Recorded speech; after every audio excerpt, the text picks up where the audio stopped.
Good morning, it's Huples Cat.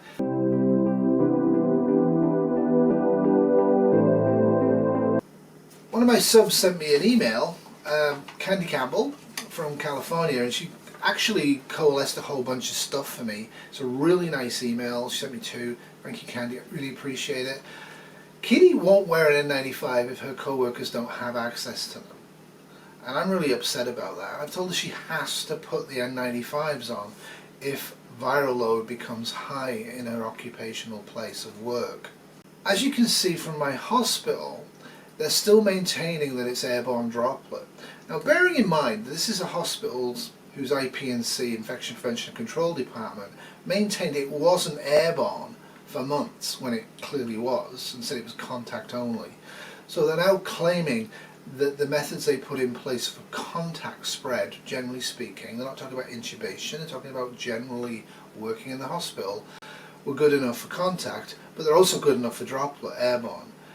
Now, there's been a lot of talk and there's been a lot of research and there's been a lot of interest in the academic field in aerosolization of these droplets, not only with aerosol generating procedures, not just with intubation, not just with BiPAP masks, pressure masks, but generalized singing, shouting, coughing.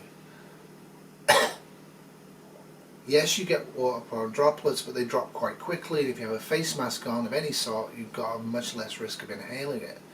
But if they actually become aerosols, very small, they hang out in the air for a lot longer, and a basic surgical mask, they can easily slide around the back of it.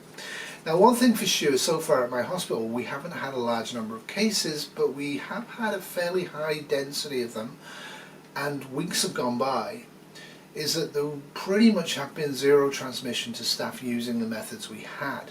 Now, that, I believe, is predicated on the fact that we never really ran out of staff. Yes, we had a busy few days, but we never actually ran out of beds or staff. We came close to it, just because of COVID.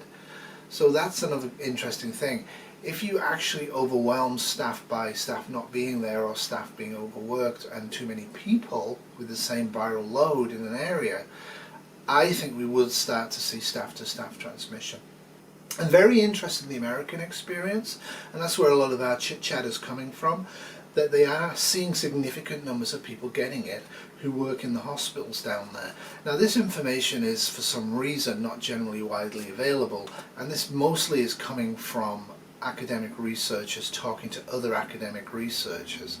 So the whole thing's a little bit suspect. It's not proven that it's aerosolized, but there is a high degree of suspicion, and my hospital, who's in denial about it even being airborne droplet, is keeping an eye on it.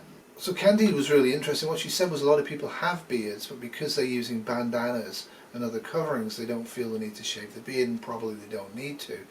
I would argue that if there's any beard outside of the bandana or the surgical mask, you should, because you can entrap stuff in there even if you're using tree oil.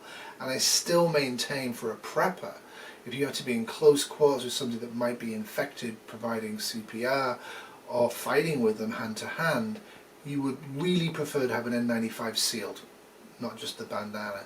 So that was a fair point from her.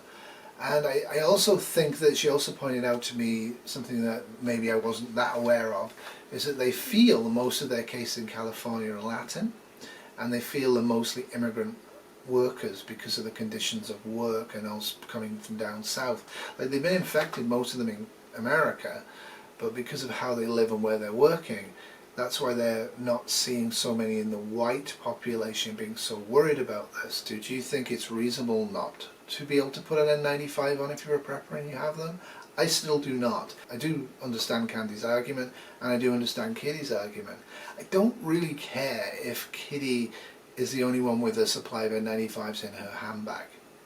I got them for her before the pandemic. They were specifically got so she would not get infected and would not infect me. And it's really important that people get over themselves. I don't want to drown on the Titanic because I'm embarrassed that I actually packed an inflatable lifeboat. I get why people might have that attitude, and I think it's important that I embrace Kitty's attitude on that and don't fight her on it, but try to figure out how to actually show her that her life matters my life matters. Our co-workers' lives matter, but we can't supply masks for them. That doesn't mean we don't supply masks for ourselves. Remember, in SHTF, tomorrow will always be worse than today.